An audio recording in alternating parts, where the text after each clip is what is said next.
Yan. Yan ang magpapasarap sa laing. Yan ang mga lods, oh.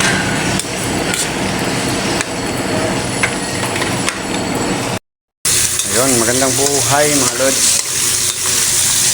Nagano ako ngayon na luluto ng laing gulay ba. So magtatry ako ng ating ilalagay na unang sasabaw ko pala ay yung hinugas sa bigas. So, susubukan natin kasi ang totoo kunti yung ating gata, isang ano lang, isang sachet lang ng kukuma. So ayan, nagano na tayo. Yung ating pangsahog ay meat, no? Inibita ko na. So ayan. Dahil ito na yan, lalagay na natin yung hinugas na tubig sa bigas. So, ito po yung aking hinaras sa Bicol.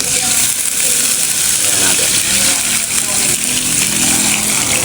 So, try lang natin ito mga lods.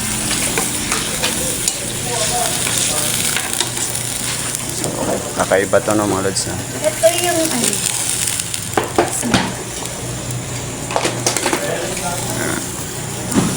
So, hintayin lang natin kumulo at ilalagay natin tong ating binilad na laing. So, ayan po yung ating laing. Nasa ilalim yung tangkay.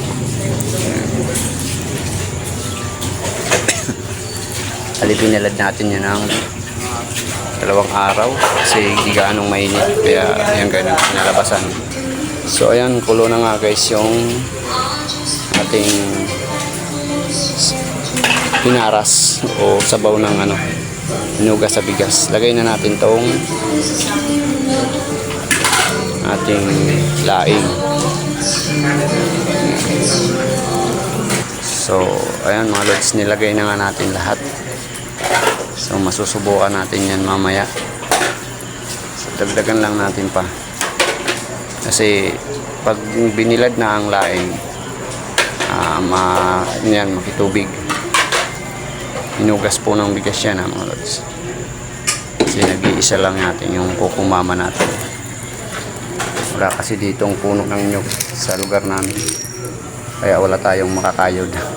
Yun ang totoo. So ayan, meron tayong isda pala doon. Ipritohin sa ating mga construction boys. So ayan guys. Pakita ko na lang sa inyo ang mga susunod na kaganapan nitong laing natin. Mga lods, takpan lang muna natin para maluto yung gabi. Hintayin lang natin yan umimpis. Tapin na natin mga lods. Oy, yun oh. Init.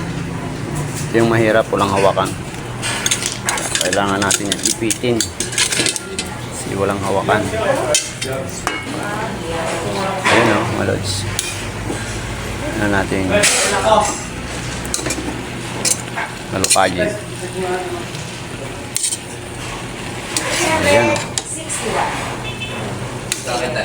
Pili na natin yung wala pa palang asin yan mga lods, nakalimutan ko. Sorry naman.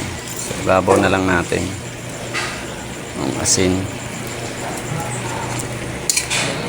dito sa part na to. Ilalagay na natin yung ating gata na kukumama dahil wala ditong niyog na puno. So ito na mga lods, natin ang ating gata. Yan, sana sumakto yan.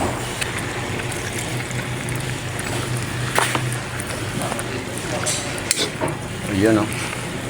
Okay, pwede mga lods.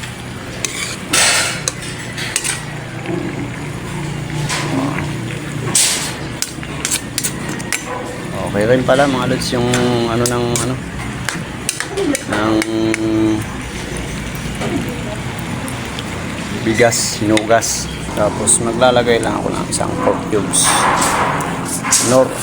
Pork cubes. Pork. Para mas masarap.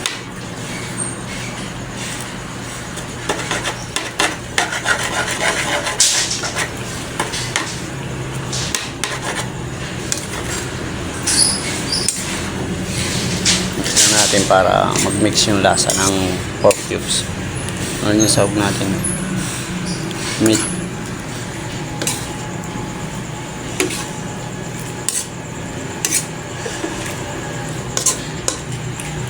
Yan. Pwede pala yung hinugas sa bigas. Ngayon, maglalagay lang tayo ng asukal. Ngayon yung magpapasarap sa laing. Asukal.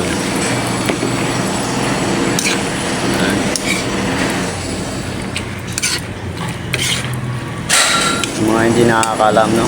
Asukal po ang sikreto na nagpapasarap sa laing. At siyempre, higit sa lahat, mas nagpapasarap sa laing ito. Oh. Yan.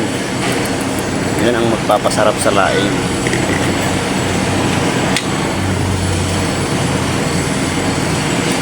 Kita nyo naman, oh. Let's.